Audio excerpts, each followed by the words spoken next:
أما بعد فأعوذ بالله من الشيطان الرجيم بسم الله الرحمن الرحيم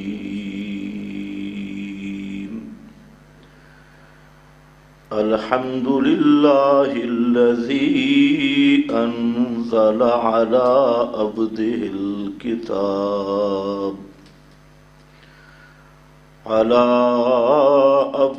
الكتاب ولم يجعل له عوجا سبحان ربك رب العزة عما يصفون وسلام على المرسلين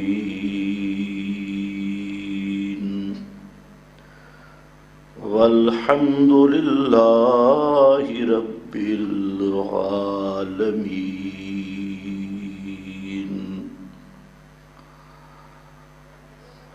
قابل قدر بزرگوں اور بھائیوں، گزشتہ بیان میں آپ حضرات کی خدمت میں مقصد رسالت کے دو اہم شعبے، نمبر 1 حاکمیت کتاب اللہ اور نمبر 2 حیثیت پیغمبر اور منصب رسول صلی اللہ علیہ وسلم کے متعلق بعض باتیں ذکر کی تھی کہ نبی کریم صلی اللہ علیہ وسلم نے علم صحیح کے باب میں کتاب اللہ کی حاکمیت منوانے پہ زور دیا، اور اس سلسلہ میں حضرت فاروق اعظم کا واقعہ میں نے ذکر کیا تھا کہ تورات کے چند اوراق جب انہوں نے پڑھے تو نبی کریم علیہ السلام کو اس پر بھی سخت غصہ آیا۔ مقصد یہ تھا کہ قرآن مقدس کے ہوتے ہوئے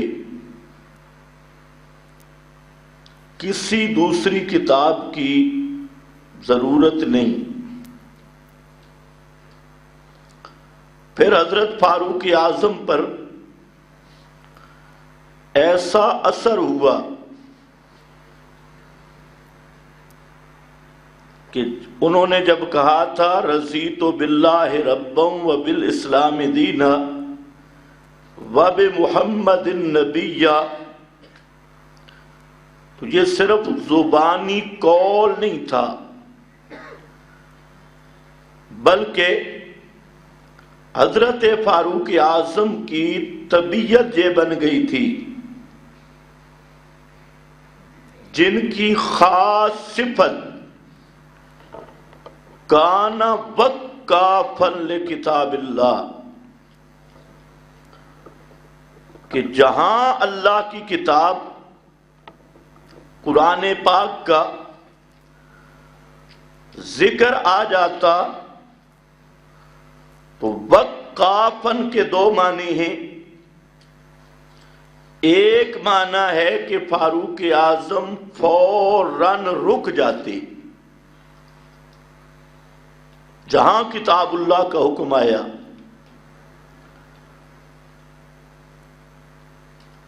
ایک مسئلہ پیش آیا،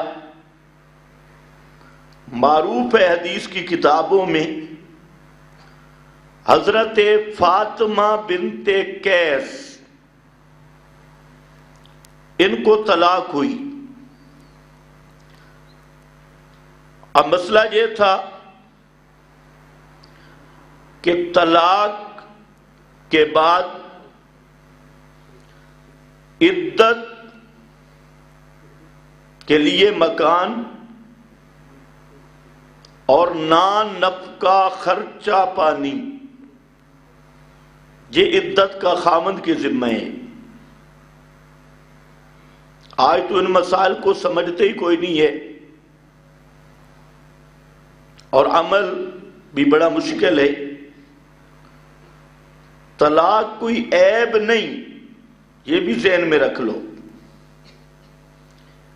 یہ اسلام کے حسن میں سے ایک حسن ہے،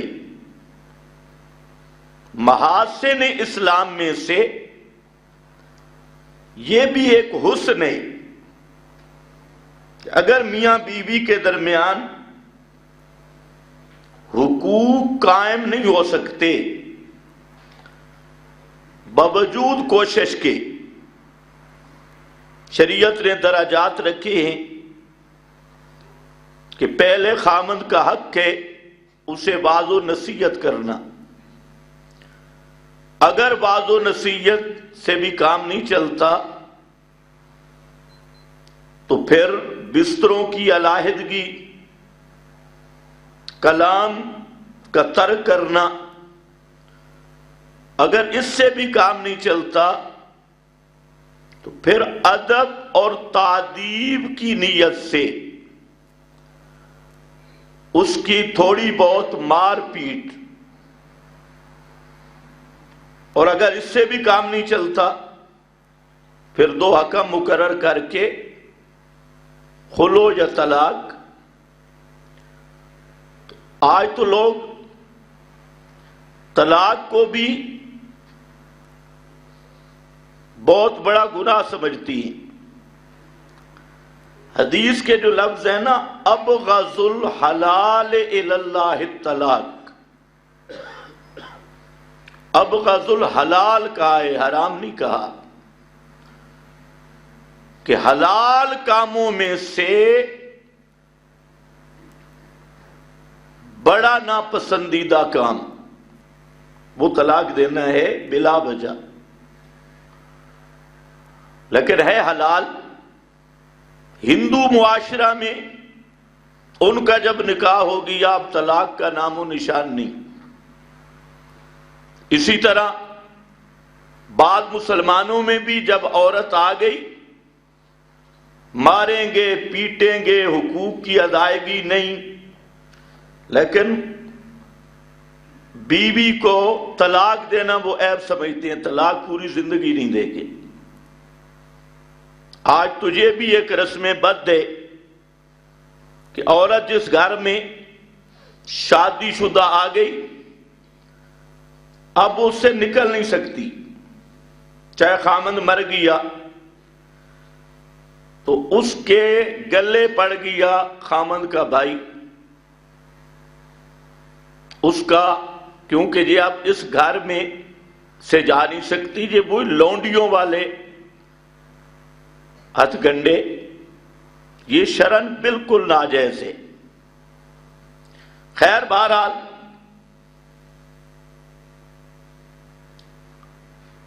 تو مسئلہ یہ پیش آیا حضرت فاطمہ بنت قیس کا،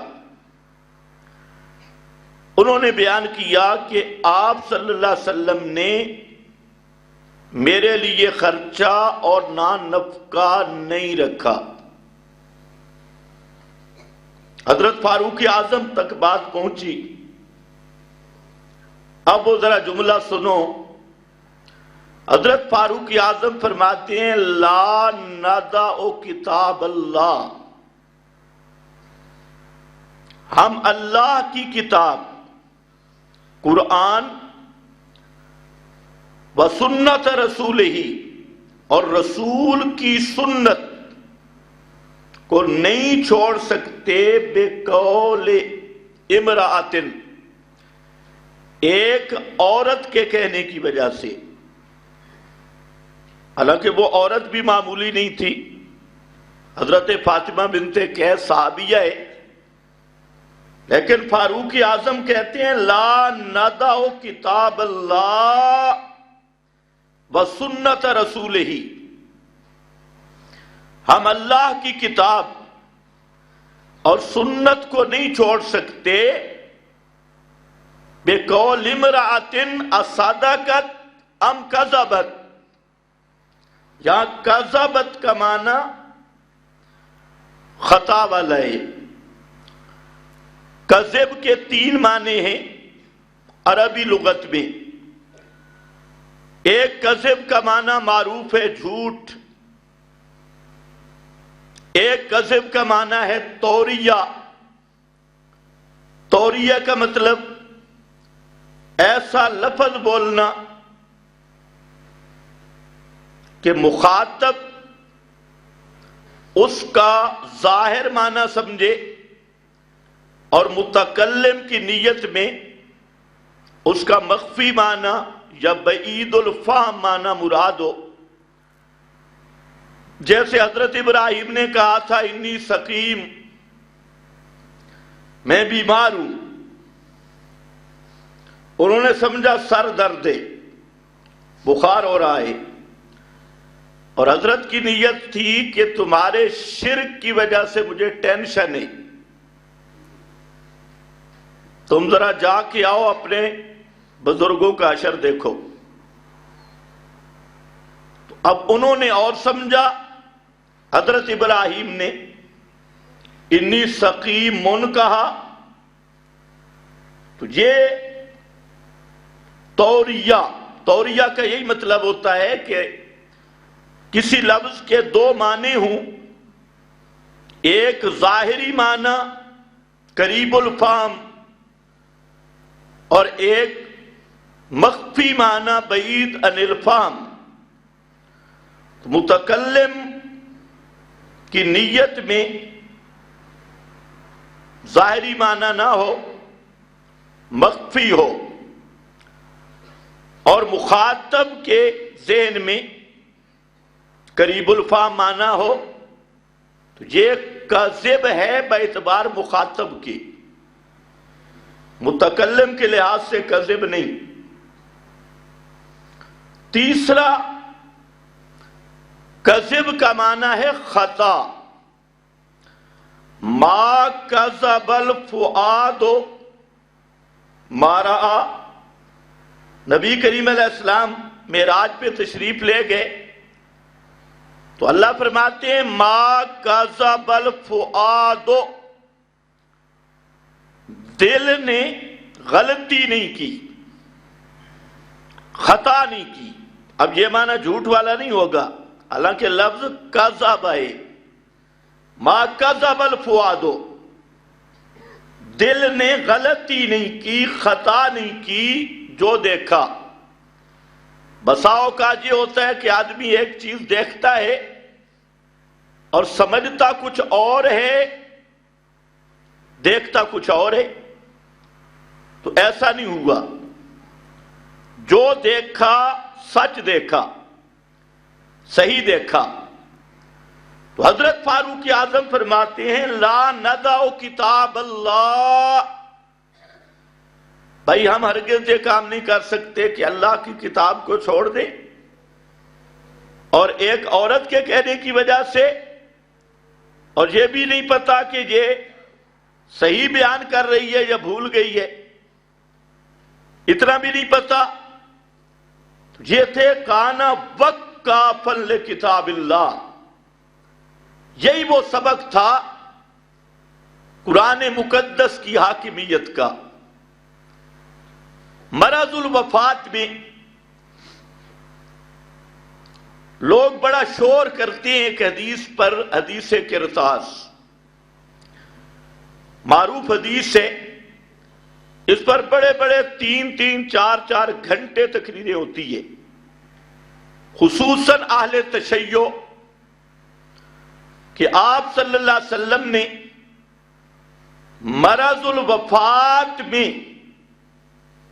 کاغذ قلم دوات مانگا کہ مجھے کاغذ قلم دوات دو، اکتب لکم، میں تمہیں ایسی تحریر لکھ دوں کہ لن تضلوا بعدی،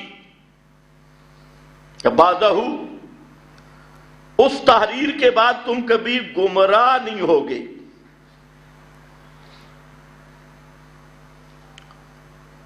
تو کرتاس اسی کاغذ وغیرہ کی وجہ سے معروف ہے۔ اب آگے وہ صحیح بیان نہیں کرتے کیونکہ حضرت عمر سے دشمنی ہے۔ آگے جو حدیث کے لفظ ہیں ان کو وہ ہضم کر جاتی، کئی سن بھی اور کئی شیعے بھی۔ حالانکہ فہم حدیث کا ضابطہ یہ ہے کہ جب ایک مضمون کی حدیث آئی تو اس کے سارے طرق جمع کرنے چاہیے۔ سب کے سب طرق جب سامنے آئیں گے نتیجہ بعد میں نکلے گا کہ بعض الفاظ کچھ راوی بیان کرتے ہیں، کچھ چھوڑ جاتی ہیں، تو سب راویوں کا بیان جب سامنے آئے تب پتہ چلتا ہے کہ پیغمبر کریم کا فرمان کیا ہے اور راویوں کی رائے کیا ہے۔ انہوں نے جو روایت بالمعنی کی ہے تو خیر وقت نہیں، بڑا کم ہے، تو وہاں اہل بیت نے اختلاف کیا۔ کس نے اختلاف کیا؟ اہل بیت نے۔ اختلاف اہل البیت۔ اب انہوں نے کس پہ لگا دیا؟ حضرت عمر کے ذمہ۔ اہل بیت نے اختلاف کیا کہ کتاب یعنی کاپی قلم دوات دینی چاہیے یا نہیں۔ تو دو گروہ بن گئے اہل بیت کے۔ اور پھر یہ بھی دیکھنا ہے کہ مرض الوفات میں تو آپ کے قریبی رشتہ دار ہی تھے، حق کی ان کا حضرت عمر تو اپنے گھر سے آئے تھے، تو حضرت علی تھے، حضرت فاطمہ رضی اللہ تعالی عنہ، تو اللہ نے کچھ عقل بھی دی ہے۔ اب یہ جملہ بیان کرتے ہوئے ان کے ہونٹ کانپ جاتے ہیں کہ اصل حقیقت کیوں نہیں بتاتے پوری۔ اہل بیت نے اختلاف کیا، بعض نے کہا کہ کاغذ قلم دوات دینا چاہیے، بعض نے کہا نہیں، آپ صلی اللہ علیہ وسلم تکلیف میں ہیں، اگر کوئی ضروری بات ہوئی تو بعد میں یہ کام ہو جائے گا۔ تو یہ دو رائے ہوئی کس کی؟ اہل بیت کی۔ اب حضرت فاروق اعظم بولے، اور حضرت فاروق اعظم اہل بیت کی تائید میں بولے۔ جو ایک گروہ کہہ رہا تھا کہ آپ صلی اللہ علیہ وسلم تکلیف میں ہیں، اور آپ بھی دیکھیں آپ کسی سے عقیدت رکھتے ہیں، محبت رکھتے ہیں، اور اس کے پاس آپ گئے، وہ تکلیف میں ہے، اور وہ خود کہتے ہیں جی میں آپ کا یہ کام کر دیتا ہوں، تو آپ کیا بولتے ہیں کہ نہیں جی آپ کو ابھی تکلیف ہے، بعد میں ہو جائے گا۔ تو یہی بات اہل بیت نے کی۔ فاروق اعظم رضی اللہ تعالی عنہ نے صرف یہ جرم کیا کہ اہل بیت کی تائید کر دی، اور ساتھ منشا رسالت کو بھی سمجھ گئے کہ آپ صلی اللہ علیہ وسلم کیا کہنا چاہتی۔ فاروق اعظم سمجھ گئے کہ یہ ہمارا امتحان لیا جا رہا ہے، کہ قرآن کے ہوتے ہوئے کسی اور تحریر جس کا تعلق ہدایت اور ضلالت کے باب سے ہو تو پھر قرآن کی کفایت تو نہ ہوئی. حالانکہ قرآن خود کہتا ہے ان فی ھذا لبلاغا لقوم عابدین. لبلاغا کا معنی تمام اہل تفسیر نے کیا لکفایتن. فرمایا ان فی ھذا اس قرآن میں کفایت ہے ہر مومن کے لیے. ہدایت کے لیے قرآن کافی ہے. اور وہی قرآن جو کہہ رہا تھا الیوم اکملت لکم دینکم، یہ تو 80 دن وفات سے پہلے آیت اتری تھی کہ دین مکمل ہو گیا. اور یہ حکم بھی آ گیا ادخلوا فی السلم کافہ. ادھر الیوم اکملت لکم دینکم میں دین مکمل، ادھر حکم ہے ایمان والو پورے کے پورے دین میں داخل ہو جاؤ. تمہارا کام یہ ادھر دین مکمل، ادھر تم مکمل اسلام میں آؤ، پورے اسلام میں آؤ. خیر بہرحال تو فاروق اعظم سمجھ گئے کہ یہ ہمارا امتحان ہے. اس لیے ایک بہترین جملہ فرمایا حسبنا کتاب اللہ، ہمیں اللہ کی کتاب کافی ہے ہدایت کے باب میں. حسبنا کتاب اللہ، اللہ کی کتاب کافی ہے باب ہدایت میں، ہدایت کے مضمون میں. آپ صلی اللہ علیہ وسلم نے فرمایا قوموا انی، ٹھیک ہے تشریف لے جاؤ. اب تھوڑا سا غور کرنا ہے. اصل حدیث کا مطلب تو یہ ہے جو میں نے بیان کر دیا. اس میں فاروق اعظم کی وفاداری ثابت ہو رہی ہے یا جفا ثابت ہو رہی ہے؟ یہ تو فاروق اعظم کی سب سے بڑی منقبت تھے، اور یہی سبق آپ نے پوری زندگی دیا کہ قرآن کو حاکم مانو. اور اسی سبق کو فاروق اعظم نے دہرایا. لیکن یار لوگوں نے اس کو بھی فاروق اعظم پر اعتراض بنا دیا. یہ بھی فاروق اعظم پر اعتراضوں میں سے ایک اعتراض ہے. لیکن ہم تو سب صحابہ کا احترام کرتی ہیں، اور احترام صحابہ اپنے ایمان کا جز حقیقی سمجھتی ہیں، اضافی بھی نہیں.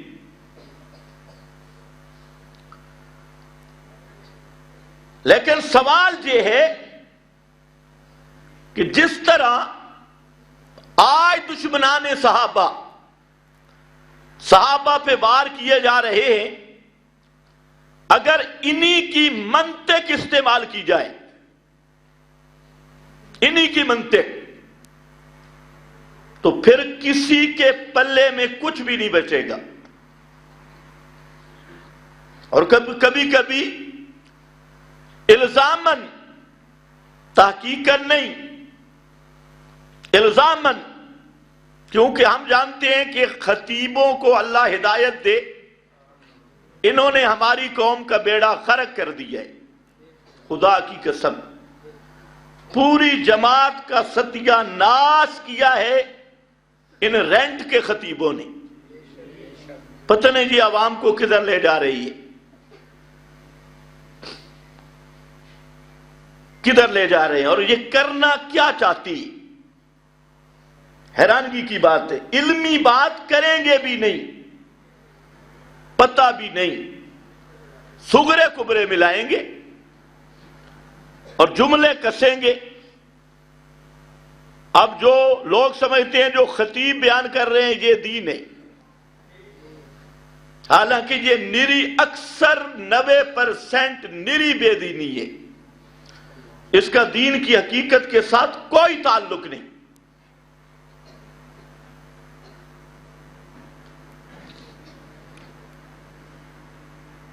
توجہ ہے نا؟ اس لیے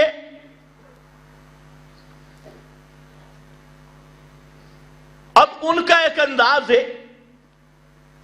اب اسی واقعہ کو دیکھو تو میں کہتا ہوں اگر کوئی غلیظ ذہن رکھنے والا ہو، جسے حضرت فاروق اعظم پہ اعتراض کیا، تو اسی طرح کوئی غلیظ ذہن والا دوسرا وہ حضرت علی پہ اعتراض کر سکتا ہے کہ فاروق اعظم نے اگر قلم کتاب کاغذ نہیں دیا تو حضرت علی بھی وہاں موجود تھے، حضرت علی نے کیوں نہیں دیا؟ جبکہ یہ کہنا بھی یہ چاہتے ہیں کہ حضرت علی کی خلافت لکھنی تھی، اور جو کہتے ہیں کتاب کاغذ نہیں دیا، قلم کاغذ دوات، تو اگر آپ علی کی خلافت لکھنا چاہتے تھے تو میں نے کہا کبھی سوچ ملنگا، اس سے مطلب یہ ہوا کہ آج تک جو تم لوگوں کے سامنے جھوٹ بولتا رہا کہ غدیر خم پر خلافت علی کا اعلان ہوا تھا، وہ جھوٹ تھا، اس لیے ابھی وہ کاغذ مانگا جا رہا ہے۔ اللہ کرے تمہیں بھی سمجھ آئے۔ تو ہر جگہ پہ وہ ناچتا ہے غدیر خم پر من کنت مولا، اس پہ ڈانس کر رہا ہے، لیکن یہ کاغذ قلم دوات پہ تو کہتے اس لیے کاغذ نہیں ملا کہ حضرت علی کی خلافت لکھنی تھی، تو اس کا مطلب ہے پھر لکھی تو نہیں گئی نا، رہ گئی۔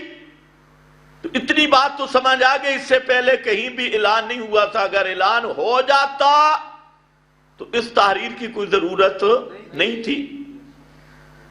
پھر سوال یہ ہے کہ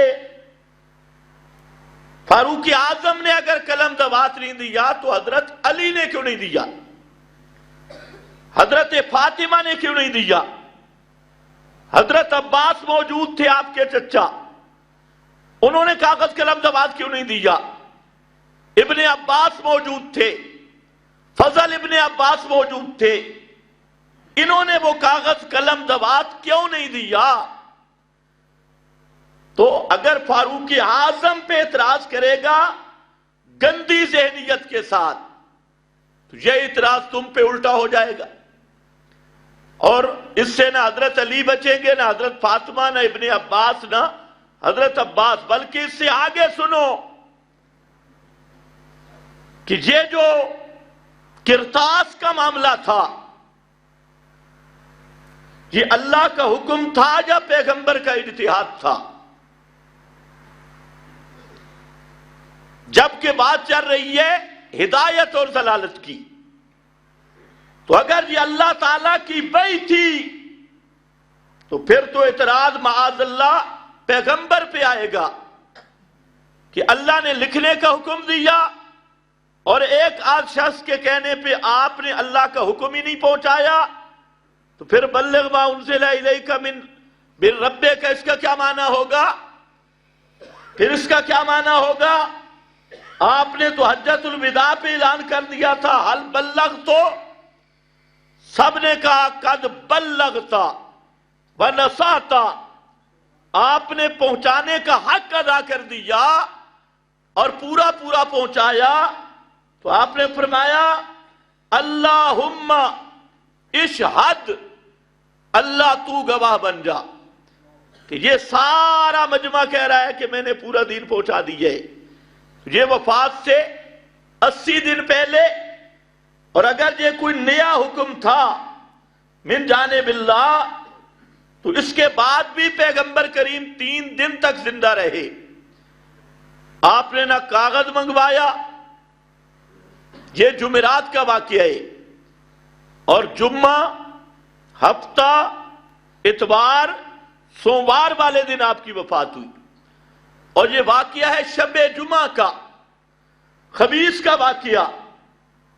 اور جس دن آپ کی وفات ہوئی، وفات سے پہلے نبی کریم علیہ السلام کی بیماری میں افاقہ آ گیا اور صحابہ خوش ہوئے کہ آپ کی بیماری اب ختم ہو گئی ہے. اسی وجہ سے بعض صحابہ اپنے اپنے کاموں پہ بھی چلے گئے. تو بہرحال جمعرات کا یہ واقعہ ہے. میرا سوال یہ ہے کوئی ایرانی اور نسل اس کا جواب لائے کہ اگر یہ اللہ کی طرف سے کوئی نیا حکم تھا جس کا تعلق تھا ضلالت اور ہدایت کے ساتھ تو پھر پیغمبر کریم صلی اللہ علیہ وسلم نے سوموار تک وہ تحریر کسی اہل بیت کو کیوں نہیں لکھ کے دی؟ یا خمیس کے بعد آپ نے پھر کاغذ قلم دوات مانگا ہو، حالانکہ حضرت فاروق اعظم تو وہاں پر پھر موجود ہی نہیں تھے. پتہ نہیں آپ کو سمجھ بھی آئی ہے کہ نہیں؟ وہاں تو آپ کی بیٹی تھی حضرت فاطمہ، حضرت علی. تو یہ یار لوگوں نے ایک قصہ بنا دیا. تو میں نے آپ کو بتایا کہ فاروق اعظم نے اسی حقیقت کو سمجھا ہے کہ یہ پیغمبر کریم ہم سے امتحان لے رہی ہے کہ قرآن کے ہوتے ہوئے کسی اور تحریر کی بھی ضرورت ہے. 30 پارے کا قرآن موجود، کامل دین موجود، پیغمبر اعلان کر چکے ہیں، سب کچھ بیان ہو گیا، صحابہ سب یہ گواہی دے کے آئے میدان عرفات میں. تو اب کوئی نیا حکم نہیں، یہ امتحان تھا اور اس میں کامیاب سب ہوئے، اہل بیت بھی، حضرت علی المرتضیٰ بھی، فاروق اعظم بھی. لیکن تائیدی سبقت مل گئی فاروق اعظم کو، اور یہ نعرہ کہ حسبنا کتاب اللہ، یہ ہے کتاب اللہ کی حکمرانی. حضرت عائشہ صدیقہ رضی اللہ تعالیٰ عنہ کو ایک بندے نے ایک مسئلہ پوچھا. معروف مسئلہ ہے لیکن بار بار ہم اس لیے بیان کرتے ہیں کہ اللہ کرے یہ مسئلہ مولوی کو سمجھ آ جائے اور دوسروں کو آئے نہ آئے اشاعتیوں کو سمجھ آ جائے. تو بڑا فخر کرتے ہیں ہم قرآن پڑھاتی ہیں، پڑھتے پڑھاتی ہیں، اور جب بحث آ جائے تو پھر جاتے ہیں بابے کی طرف، فلانے کی طرف. بھائی بابے ہی ماننے تھے نا تو پہلے بھی بڑے بڑے بابے موجود تھے.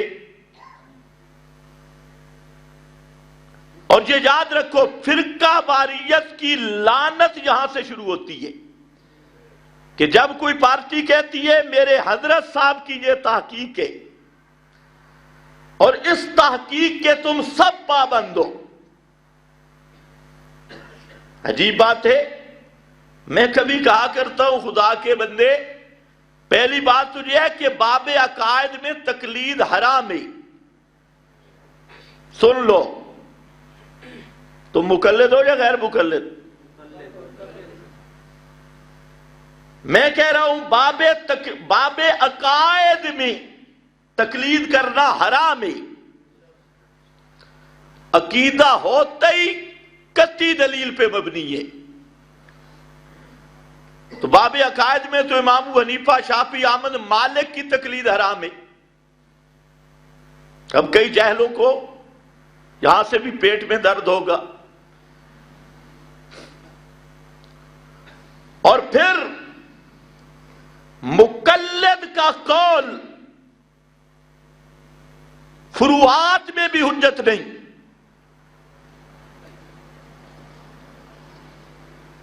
مجتہد کا قول فری مسائل، فروعی مسائل، ان میں حجت ہے. لیکن جہاں منصوص مسائل ہیں تو وہاں تو کسی امام کی بات بھی ان کے مقابلہ میں ماننا خالص شرک ہے. کیا ہے؟ شرک فی الحکم ہے، شرک فی الحاکمیت ہے.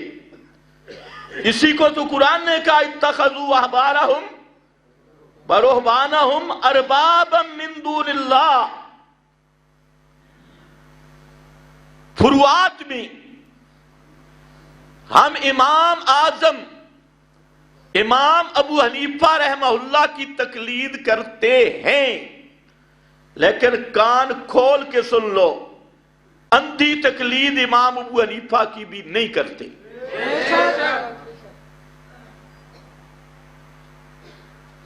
تو 14ویں صدی کے مولوی ہم سے منواتے فلانا جو کہہ گیا فلانا جو کہہ گیا. میں کبھی کبھی طالب علموں کو کہتا رہتا ہوں، اگرچہ مولویوں کو کڑوا لگے کہ میں تو امام اعظم امام ابو حنیفہ کی تقلید بھی مجبوری کی وجہ سے کرتا ہوں، اور وہ بھی چند مسائل ہیں، چند مسائل میں مجبوراً ان کی بات مانتی ہیں، لیکن وہ بھی اندھا نہیں کہ نص کچھ ہو قال الامام کچھ ہو اور ہم کہیں جی ہم تو یجب علینا قول امامنا، ہم پہ تو اپنے امام کی قول اتباع تقلید و امامنا یہ واجب ہے، یہ کفر ہے. قرآن و سنت کے مد مقابل، یہ مد مقابل سمجھنا بہت ساروں کو یہ معنی بھی سمجھ نہیں آتا، نص کے مقابلہ میں کسی امام کی تقلید کرتا ہے بعد اتمام حجت کے تو وہ شخص اصلی کافر ہے.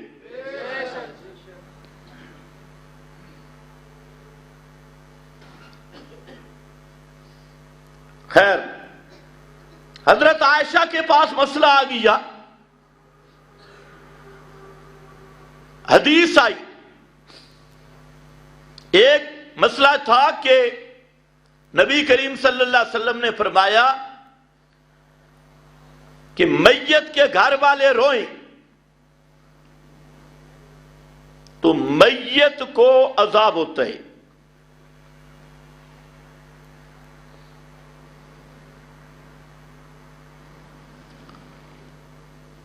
میت کے گھر والے روئیں تو میت کو عذاب ہوتا ہے.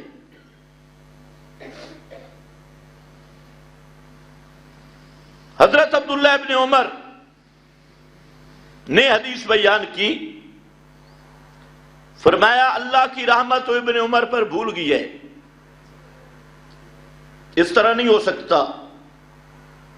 اور جہاں جملہ کیا فرمایا، حسبکم القرآن،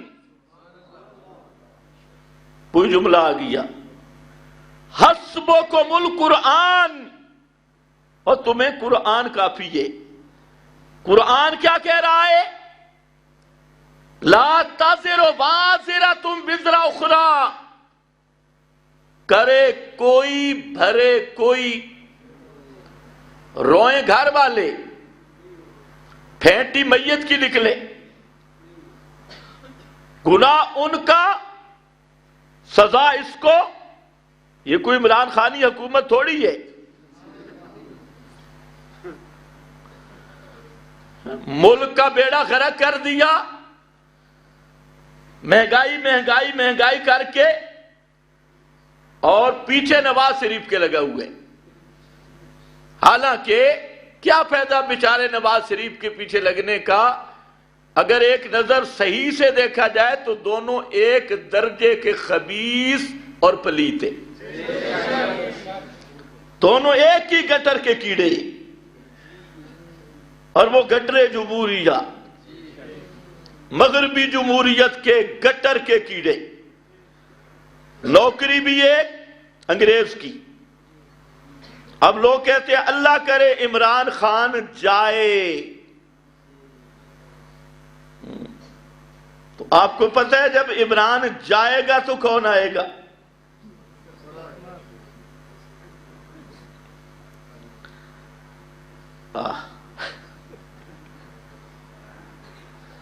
عمران جائے گا تو اس سے بڑا شیطان آئے گا، یہ ذہن میں رکھ لو.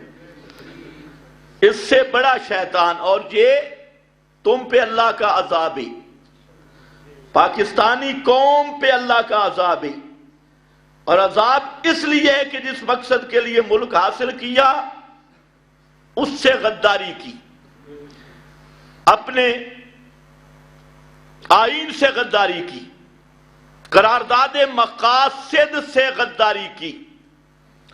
ملک تو آیا تھا کتاب و سنت کے نفاذ اور کتاب اللہ کی حکمرانی کے لیے، اس میں انگریز کا کالا قانون جاری کیا، اور جب تک یہ لعنت موجود ہے اس وقت کوئی انسان کا بچہ تمہیں حکمران نہیں مل سکتا،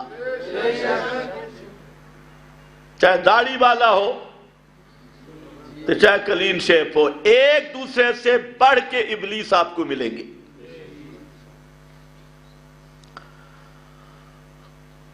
اصل بیماری ختم ہی نہیں کرتے نا۔ خیر، حضرت عائشہ نے فرمایا حسبکم القرآن لا تزر وازرۃ وزر اخری، یہ نہیں کہ کرے کوئی بھرے کوئی۔ اب دیکھو حضرت عائشہ نے کیا پیش کیا، اور ساتھ کیا فرمایا، حسبکم القرآن۔ درمیان میں راوی کون تھا؟ سچا راوی، سکا راوی، حضرت عبداللہ ابن عمر۔ اب کیا کہتی ہیں، وہ تو بھول گئے، راوی سچا ہے لیکن بھول گیا ہے، وہم پڑ گیا ہے، قرآن کے مقابلہ میں ایسے سچے راوی کی روایت کا بھی اعتبار نہیں۔ ایک اور مسئلہ پیش آ گیا کہ کلیب بدر میں، بدر کی جنگ ختم ہوئی تو وہاں پر 70 صنادید قریش، بڑے بڑے قریشی مشرک، وہ مارے گئے۔ تو آپ نے وہاں کنویں میں ان کو ڈلوایا، اور تیسرے دن بدر کے کنویں پہ آپ کھڑے ہوئے اور فرمایا حل وجدتم، اوپر ڈنڈے کا زور بھی دیا، اور پڑا کس میں؟ ابو جہل۔ ابو جہل کہتے ہیں کسی کو کہنا کچھ نہیں چاہیے، تو ابو جہل کیوں بولتے؟ وہ تو ابو الحکم تھا۔ آپ کو میری بات سمجھ آ رہی ہے؟ وہ کون تھا؟ اس کا نام ابو جہل تھا۔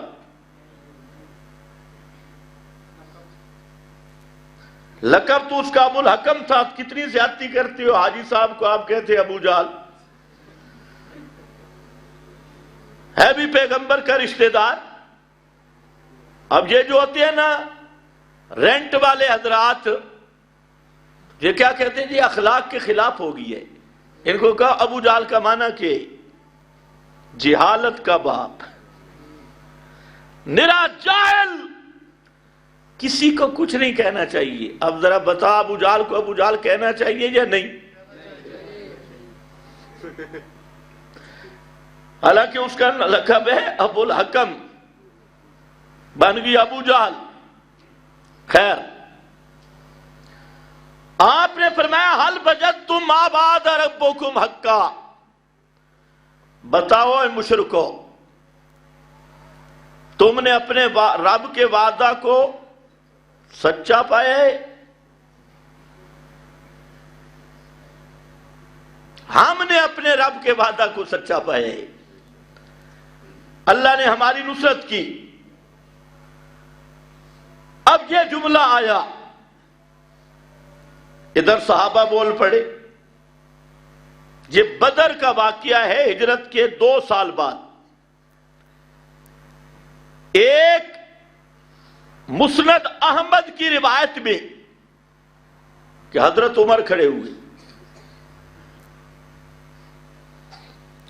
اور فرمایا کیف تکلم اجسادا لا ارواح فیہا قد قال اللہ انک لا تسمع الموتى.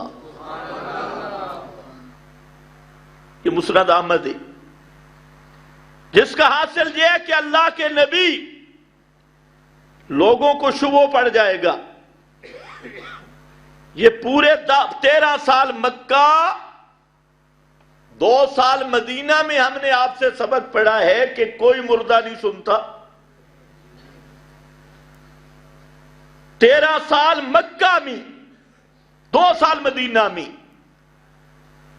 مکہ میں بھی ہم نے یہی پڑھا 2 تو مقام ہے انک لا تسمع الموتى. سورۃ النمل میں بھی سورۃ الروم میں بھی اور پھر سورہ فاتحہ ما انت بمسمع من فی القبور. کیونکہ اللہ کو پتا تھا آئے گی ماسٹر مین کی پارٹی. اوکے یہ تو کافروں کے بارے میں ہے بھئی، زندہ کافروں کے بارے میں. فرمایا من فی القبور، من فی القبور، جو قبروں کے اندر ہیں یہ تیری بات سن سکتے نہیں. تو قرآن نے تو قانون بیان کیا. اب پیغمبر کریم نے حضرت فاروق اعظم سے آیت سن کر، اچھا بعض روایت میں آتا ہے قال اناس من اصحاب النبی، بہت سارے صحابہ بولے. لگتا ہے پہلے فاروق اعظم بولے پھر سب بول پڑے. کیوں بولے صحابہ؟ کہ قرآن سے کیا سمجھا ہوا تھا پیغمبر سے کہ مردے سنتے؟ اگر ان ایتوں کا یہ معنی نہ ہوتا تو صحابہ بولتے. پھر پیغمبر کا منصبی فرض تھا کہ اگر فاروق اعظم غلط معنی کر رہے تھے تو پیغمبر کریم فرماتے بھائی تو نے تو اس آیت کا معنی نہیں سمجھا، اس آیت کا معنی تو ہے تو سنا نہیں سکتا، اس آیت کا معنی تو یہ ہے کہ نفع نہیں اٹھاتے، اس آیت کو معنی تو یہ ہے کہ فلاں تشبیہ ہے. نہیں، اس کو کہتے ہیں حدیث تقریری. حضرت فاروق اعظم اور صحابہ نے جو اس آیت کا معنی کیا اس معنی کو پیغمبر کریم نے برحال رکھا کہ یہ واقعی بات ہے. ضابطہ اور قانون یہی ہے کہ کوئی مردہ سنتا نہیں. لیکن 5 تخصیصیں پیغمبر کریم نے جہاں ذکر کی، 5 قرائن ذکر کیے. اب ذرا سمجھنا ہے 5 قرائن. فرمایا انا ہم، یہ ہم ضمیر خاص ہوتی ہے، اس میں عموم نہیں. یہ جو 70 کافر اس کنویں میں پڑے انا ہم، یہ اور کسی مردے کی بات نہیں. ایک مولوی صاحب کہتا ہے مردے سنتے ہیں، میں نے کہا دلیل؟ کہتے ہیں انا ہم لا یسمعون. انا، میں نے کہا تیرا دادا بھی سنتا ہے؟ کہتے جی سنتا ہے. میں نے کہا ہم ضمیر ہے ذرا باڑ دادے نو. انا ہم کی ضمیر کے مرجے میں تیرا دادا ہے. اب خاموش ہو گیا. ادھر تو ابو جہل پڑا ہے. یہ جو ضمیر ہوتی ہے اس کا خاص مرجے کے ساتھ حکم ہوتا ہے. یہ بدر والے اور کسی مردے کی بات نہیں.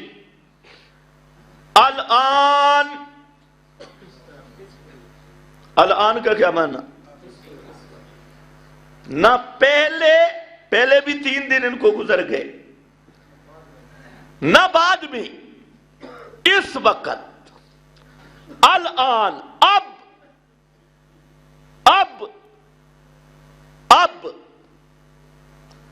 لا یسمعون، یہ سن رہے ہیں. بما اقول، کس بات کو؟ جو صرف میں کہہ رہا ہوں، تمہاری بھی نہیں. تمہاری بما اقولو، جو میں کہہ رہا ہوں، اور کس سے کہہ رہا ہوں؟ لہم، جو میں تم سے کہہ رہا ہوں وہ نہیں، جو میں ان سے کہہ رہا ہوں وہ۔ توجہ ہے؟ ہم ضمیر بھی خاص، صرف یہ مردے، وقت بھی خاص، سارے بولو الآن۔ الآن کا معنی ہوتا ہے اب، نہ بعد میں نہ پہلے، الآن۔ اور نمبر 3 میری گفتگو، تمہاری بھی نہیں۔ نمبر 4 میری گفتگو جو ان سے ہو رہی ہے،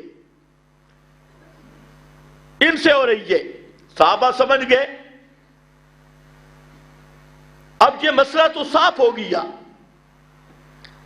یہ روایت حضرت عائشہ تک پہنچی۔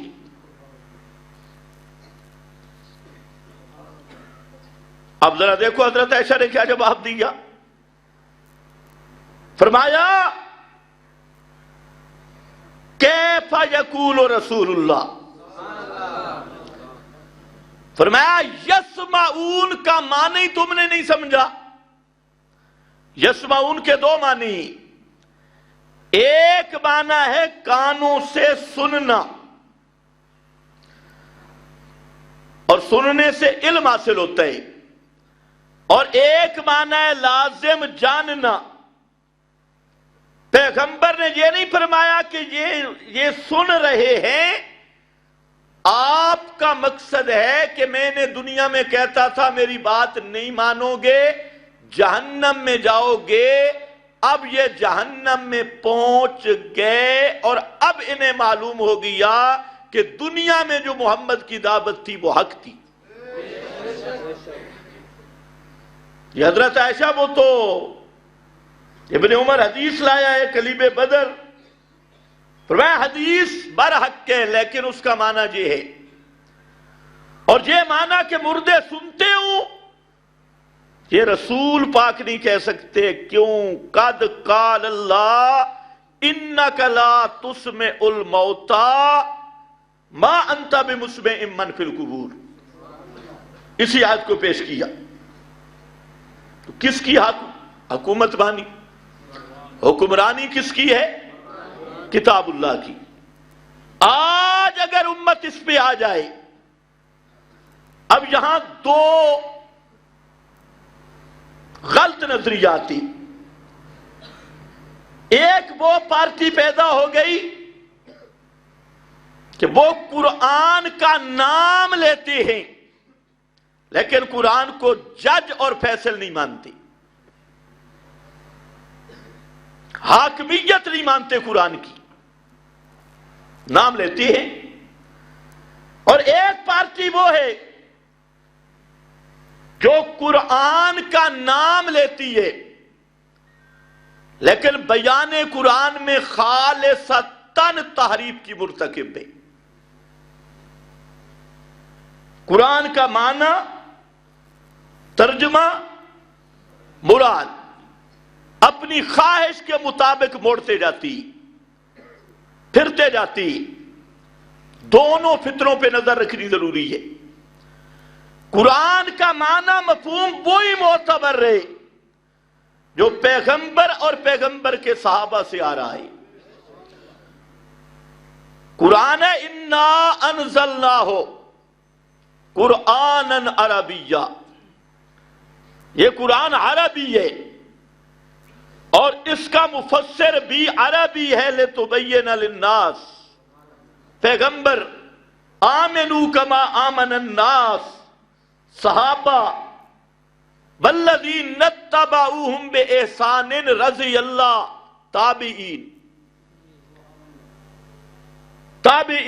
اسی لیے علماء کہتے ہیں کہ صحابہ تابعین کے بعد قرآن پاک میں کسی کی رائے کا اعتبار نہیں ہے، اور صحابہ اور تابعین وہ ہیں جو وہ تفسیر کرتے ہیں جو انہوں نے اللہ کے رسول سے سنی ہے۔ تابعین نے صحابہ سے، صحابہ نے نبی کریم علیہ السلام سے۔ تو بہرحال یہ 2 فتنے ہیں۔ ایک فتنہ یہ کہ قرآن کا معنی بگاڑتی ہیں اور گھسیٹ گھسیٹ کر اپنی خواہشات پہ فٹنگ کرتی ہیں، یہ بھی کفر ہے۔ قرآن پاک میں تحریف کرنا خالص کفر ہے۔ اور دوسری پارٹی وہ ہے جو قرآن کا نام لیتی ہے لیکن قرآن کو حاکم نہیں مانتی، قرآن کی عظمت کی قائل ہی نہیں ہے۔ دوسروں کو ڈرانا ہو تو قرآن قرآن قرآن قرآن، اور جب آپس میں مسئلہ آ جائے تو پھر بزرگ، پھر پابندی لگ رہی ہے میرا بزرگ میرا بزرگ۔ میں نے کہا اگر بزرگ ہی ماننے تھے نا تو المحند مان لیتے، اس پہ بھی تو 25 بزرگوں کی تصدیقیں بقول ان کے موجود ہیں۔ یہ الگ بات ہے کہ ہم کہتے ہیں یہ 14ویں صدی کا سب سے بڑا پراڈ ہے، لیکن پھر بھی حوالے تو ہیں۔ آپ اگر خوشبو والا عقیدہ دیکھ لیں اس پر کتنے بزرگوں کی تقریریں ہیں، تو پھر کوئی ایسا کسوٹی بھی بتاؤ نا، وہ بزرگ کیوں نہیں مانتے؟ اشاعت التوحید و سنہ کے مشن سے غداری کبھی برداشت نہیں ہوگی۔ یہ اشاعت التوحید کی دعوت نہیں کہ میں اب دعوت دینے لگوں میرے ابے جی کی مانو، میرے دادے کی مانو، میرے بزرگ کی مانو۔ بزرگوں کا احترام علی الراس والعین، لیکن جہاں مسئلے کی بات آئے گی اذا تنازعتم فی شیء فردوہ الی اللہ والرسول، جب مسئلے میں جھگڑا ہوگا تو اس وقت ہم نہیں دیکھیں گے میرا شیخ کیا کہتے ہیں، میرا بزرگ کیا کہتے ہیں، ردوہ الی اللہ، الی کتاب اللہ، الی الرسول، الی سنتہ المسیر الی سنتہ۔ تو وہاں پر کسوٹی کتاب و سنت ہے، اس لیے بابا ہمیں مجبور نہ کرو۔ کتاب و سنت سے ہٹ کر واہ، ہمارے بزرگوں کی سچائی بھی آپ دیکھیں۔ شیخ القرآن کا آپ دورہ سنیں، ان کے لفظ دیکھیں اور آج کی دعوت بھی دیکھیں، آج لوگ کیا دعوت دے رہی۔ شیخ القرآن فرماتے ہیں لوگوں، طالب علموں کو کہتی ہیں اب جب جائیں گے لوگ کہیں گے غلام اللہ جو کہتا ہے، تم کہو ہم غلام اللہ کو نہیں مانتے، کتاب اللہ کو مانتی۔ یہ دورہ تفسیر میں ان کے لفظ ہے، ہم غلام اللہ کو نہیں مانتے۔ بولو کیوں ڈر لگ رہا ہے؟ ہم غلام اللہ کو نہیں مانتے، کتاب اللہ کو مانتی۔ یہ شیخ القرآن کے جملے اور سید عنایت اللہ شاہ بخاری رحمت اللہ تعالی علیہ، ان کے سامنے سارے مولوی جمع تھے اور کہنے لگے حضرت شاہ جی اگر ہم آپ کی بات مانیں تو سارے اکابر سے ہم الگ ہو جائیں گے، بزرگ ہم سے چھوٹ جائیں گے۔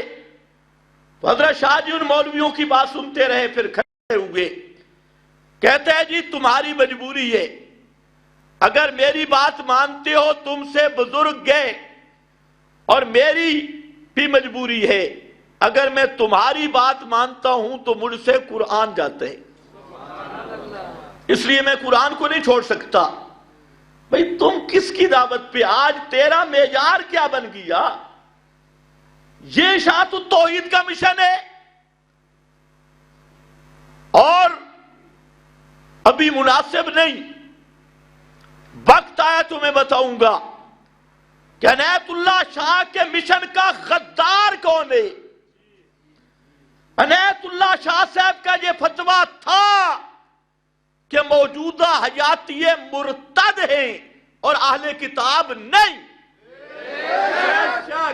میں نے سنا ہے، ان کانوں سے سنا، ہاں پوری بات کرتے ہیں۔ سید عنایت اللہ شاہ سے بخاری رحمت اللہ علیہ وہ کہتے ہیں یہ جو رضا خانی طبقہ ہے یہ تو اسلام پہ آئی نہیں، یہ جدی پشتی چلے آ رہے ہیں، نیوٹرل گروہ، اور یہ جو ہیں للڑ، یہ اسلام سمجھ کے پھرے ہیں، اس لیے یہ مرتد ہیں، مرتد، اور ان کا ذبیحہ کھانا حلال نہیں۔ چلو آؤ، میرے پیر کی تحقیق پہ کھڑا ہونا ہے تو آ جاؤ۔ ایک اور بات بھی سنو، عنایت اللہ شاہ بخاری کا یہ نظریہ تھا، نغمہ توحید میں بھی موجود ہے۔ وقت بھی ختم۔ یہ نظریہ تھا کہ جو صلاۃ و سلام عند القبر کا قائل ہے وہ آدمی ابو جہل کی طرح مشرک ہے۔ عند القبر سما صلاۃ و سلام کا جو سننے کا قائل ہے وہ ابو جہل کی طرح مشرک ہے۔ میں نے خود حضرت شاہ صاحب سے پوچھا، اور میرے ساتھ دوسرے علماء بھی تھے۔ ایک عالم نے کہا کہ حضرت شاہ جی ہماری مسجد کا امام باقی کوئی شرک نہیں کرتا، کچھ بھی نہیں کرتا، صرف کہتا ہے کہ نبی پاک علیہ السلام ادھر جاؤ تو روزے پہ سلام سنتے ہیں، تو وہ کون ہے؟ فرمایا پکا مشرک ہے، اس کے پیچھے کوئی نماز نہیں۔ تو اب بزرگوں کی تحقیق پہ اعتماد ذرا پورا ہونا چاہیے نا۔ میں کہتا ہوں خدا کی قسم، یہ جو دائیں بائیں آئیں بائیں شائیں والے ہیں، آؤ عنایت اللہ شاہ سے بڑا بزرگ کوئی نہیں، مانو ان کی تحقیق۔ اولئک آبائی فجئنی بمثلہم، لاؤ عنایت اللہ شاہ صاحب کے اس فتویٰ کا بیان کیوں نہیں ہوتا؟ بس صرف اتنا کہ ہم سماع عند القبر کے قائل نہیں، اتنی بات نہ میرا بھائی۔ عنایت اللہ شاہ کا صرف یہ مسئلہ نہیں تھا، اور اس وقت جب وقت آئے گا میں بتاؤں گا کہ پنڈی کی میٹنگ میں عنایت اللہ شاہ صاحب کے مقابل کھڑا کون ہوا تھا، اور ایک بزرگ نے اسے کہا تھا آج جس شخصیت سے تو ٹکرایا ہے اس کا نتیجہ زندگی میں دیکھے گا، اور تو اللہ کی توحید سے محروم ہو جائے گا۔ اور آج ویسے ایسے ہی ہوا۔ باقی کم از کم اشاعت التوحید کا عقیدہ نظریہ کہ عقیدے کے باب میں کسی بزرگ کا قول نہیں چلتا، یا اس کو عقیدہ نہ کہو۔ اگر عقیدہ کہنا ہے تو پھر نص قطعی پیش کرنا ہوگی۔ یہ کہاں سے تم نے نئی جنس نکال لی کہ ایک عقیدہ ہے، عقیدہ بغیر نص قطعی کے ثابت نہیں ہوتا۔ اور اگر فری مسئلہ ہے تو فری مسئلہ بھی وہاں پر احناف کا مفتہ بھی قول لانا ہوگا۔ احناف کا مفتہ بھی قول، کسی مقلدین کی بات نہیں۔ میں حیران ہوں کہ ہمارے اکابر نے اول سے لے کے آخر تک لوگوں کو دعوت دی ہے کتاب اللہ کی طرف، سنت محمد مصطفیٰ کی طرف، اور آج میں کھڑا ہو جاؤں اور میں کہوں جو میرے استاد کی جو تحقیق ہے، جو اس پہ مطمئن نہیں، جو اس کو نہیں مانتا، میں یہ کر دوں گا وہ کر دوں گا، اور یہ کہنا کہ فروعی اختلاف کی بنیاد پہ ایک دوسرے کی پگڑیاں اچھالنا، معمولی اختلافات کی بنیاد پہ ایک دوسرے کی تفریق اور توہین کرنا، یہ سب سے بڑا غلو ہے۔ سب سے بڑا غلو، جو مسئلے عقائد کے ہیں ان کو عقیدے کے ساتھ رہنے دو۔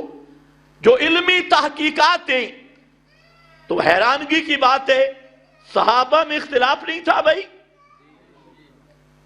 کس کا اختلاف تھا؟ علمی تحقیقات کا۔ سینکڑوں مسائل ایسے ہی، نماز ہے، نماز کے تکبیر سے لے کے سلام تک 200 مسئلے میں اختلاف ہے۔ کتنے مسئلے میں؟ 200۔ لیکن کوئی ایک دوسرے کی تکفیر نہیں، کوئی تذلیل نہیں۔ استنجے میں بہت سارے اختلاف ہیں، تکفیر تذلیل نہیں. اور میں حیران ہوں یہ کہاں کی بولی ہے کہ جماعت میں فروع اختلاف برداشت نہیں ہوگا، فروعات میں اختلاف برداشت نہیں ہوگا. بھائی یہ منطق ہماری سمجھ سے بالا تر رہی. ہم صرف یہ چاہتے ہیں کہ مشرک اور بدعتی خوش نہ ہوں، ہماری یہ مجبوری ہے. لیکن اگر ضرورت پڑی تو انشاءاللہ پھر ہمیں اگلا ہاتھ بھی آتا ہے. اس لیے کم از کم 1000 دفعہ تم ہمیں گالیاں دو، ہم تمہیں ایک گالی کا جواب بھی نہیں دیں گے. 1000 دفعہ الزامات لگاؤ، کسی الزام کا جواب نہیں دیں گے. لیکن اشاعت التوحید و سنہ کے مشن پر پہرا دیا اور پہرا دیں گے. تم نے جو گیر لگایا یہ گیر نہیں چل سکتے. میں تو حیران ہوں، ایک خطیب صاحب کھڑے ہوتی ہیں اور تقریر کر رہی ہیں، کہتی ہیں کہ میں جانتا ہوں صحابہ کا پہلا اجماع ختم نبوت کے منکر کے کفر پہ ہوا، پہلا اجماع. میں نے کہا یہ جھوٹ ہے. کیا ہے؟ بولو بولو، کیا ہے؟ یہ جھوٹ ہے یا ایجنسیوں کا ٹاؤٹ پن ہے؟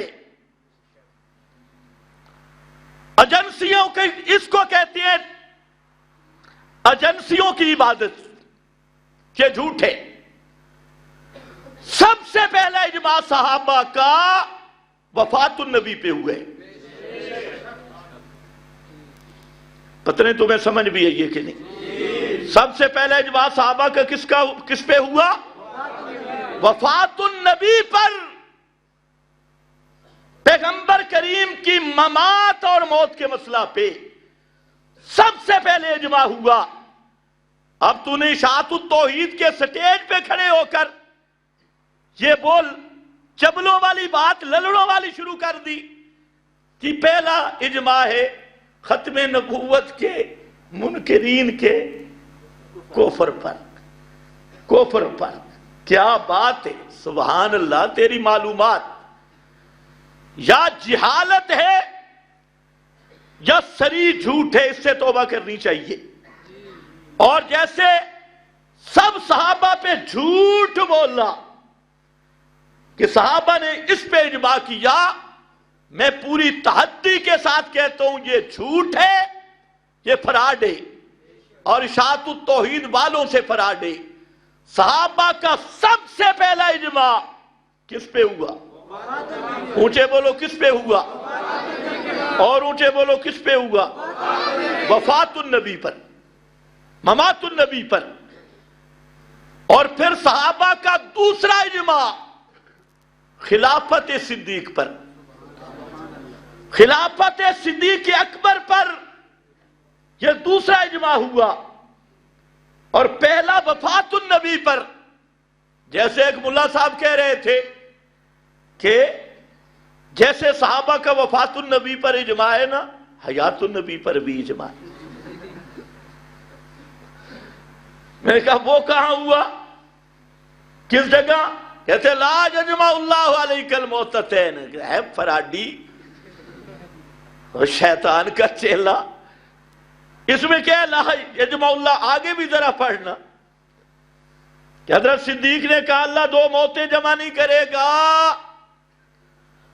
اما الموتۃ التی، آگے بھی ذرا پڑھ، جو موت اللہ نے لکھی تھی فقد متہا، وہ موت آ گئی. اب قیامت تک نہ آپ کی روح جسم میں آئے گی اور نہ قیامت تک کوئی دوسری موت آئے گی. توجہ ہے نا؟ وقت نہیں. تو خیر میں عرض یہ کر رہا تھا، اشاعت التوحید و سنہ یہ کسی کے باپ کی جاگیر نہیں، یہ کتاب و سنت کے حاملین کا قافلہ ہے. اور اس میں سب اندھے مقلد نہیں. کہ تم جس کو چاہو اپنے قدموں پہ گراؤ، سوال نہیں پیدا ہوتا، ہم سب چیزیں نظر انداز کریں گے، لیکن جو آدمی اشاعت التوحید کے نظریات، عقائد، اصول، ضوابط، اساس پہ ہاتھ ڈالے گا، اس کے ہم 32 دانت نکال کے اس کے ہاتھ میں دیں گے۔ وآخر دعوانا الحمدللہ۔